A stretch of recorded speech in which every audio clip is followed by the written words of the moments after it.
Napoleon's darkest day, the Battle of Waterloo breakdown. June 18, 1815. A muddy field in Belgium would decide the fate of Europe. One man, once a Corsican artillery officer, had crowned himself emperor and redrawn the map of the continent. Now, he stood on the brink of ruin. This is the story of Napoleon Bonaparte's darkest day. The Battle of Waterloo. A single day that shattered dreams, reshaped history, and ended an era. If you think you know Waterloo, think again. 1. Napoleon's return and rise. After a year in exile on the island of Elba, Napoleon Bonaparte made a stunning return to France in March 1815. The Bourbon King Louis XVIII had never won the people's hearts. As Napoleon marched north, regiment after regiment defected to him. He entered Paris without firing a shot. Europe was stunned. This period became known as the 100 Days. But the European powers didn't hesitate. Britain, Prussia, Austria, and Russia, old enemies, formed the Seventh Coalition. They agreed, Napoleon must be destroyed. And they moved quickly. Facing overwhelming odds, Napoleon's only chance was to strike fast, defeat the enemies in detail, before they could unite. He moved into Belgium, aiming to separate the Anglo-Allied army under Duke of Wellington and the Prussians under Field Marshal Blücher. This gamble would lead to the fields of Waterloo. 2. The stage is set, the night before Waterloo. It rained all night. The battlefield near the village of Waterloo was a muddy, sodden mess. Napoleon's army camped just south of the town. Opposite him, the Duke of Wellington's Anglo-Allied army waited along a ridge near the Mont Saint-Jean farmhouse. To the east, the Prussians regrouped, badly beaten at the Battle of Ligny 2 days earlier but still dangerous. Napoleon delayed his attack until late morning to let the ground dry. But this decision would cost him dearly. 3. The battle begins, initial attacks.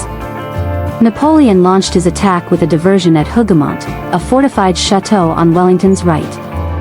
Thousands of French troops stormed the walls, but British guards held firm. The fighting here would rage all day, soaking up men and attention. Napoleon then ordered a massive assault in the center. His commander Durlin led 20,000 men against the Allied left center. But Wellington had chosen his ground well. His men waited behind the ridge, hidden. As the French advanced, they were suddenly hit with musket volleys and cannon fire. The British heavy cavalry, including the famed Scots Greys, smashed into Durlin's column. The French were driven back in chaos. But the British cavalry, as often, went too far. They were countercharged by French lancers and decimated. Still, the first major French attack had failed. 4. The Prussians are coming. By early afternoon, Napoleon got troubling news. The Prussians were regrouping and marching toward the battlefield. Marshal Grouchy, tasked with stopping them, had failed. Napoleon scrambled. He sent Lobau's corps and part of the Imperial Guard to hold off the approaching Prussians near Plancenoit. But it was only a matter of time. Meanwhile, Wellington's army was holding its ground. Napoleon needed a breakthrough, and fast. 5. The massive cavalry charges. Around 4 p.m., Marshal Ney, believing the Allies were retreating, ordered a massive cavalry assault, without infantry or artillery support.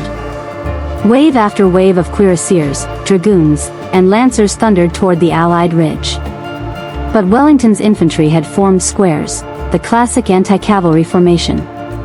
Impenetrable boxes of bayonets. The French cavalry circled, attacked, regrouped, and charged again. They were brave, relentless, and doomed. Hundreds of men and horses fell in the mud. Napoleon had wasted his elite cavalry. The ridge still held. 6. The final assault, the Imperial Guard. As the sun dipped toward the horizon, Napoleon played his last card. He ordered his legendary Imperial Guard, the most feared soldiers in Europe, to attack the center. These veterans had never broken in battle. Their tall bearskin hats and iron discipline struck fear everywhere. They marched in silence, through smoke and cannon fire.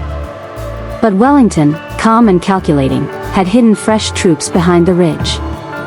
As the Guard advanced, British troops rose and unleashed a devastating musket volley. More came from the flanks. The Guard faltered. And then, they broke.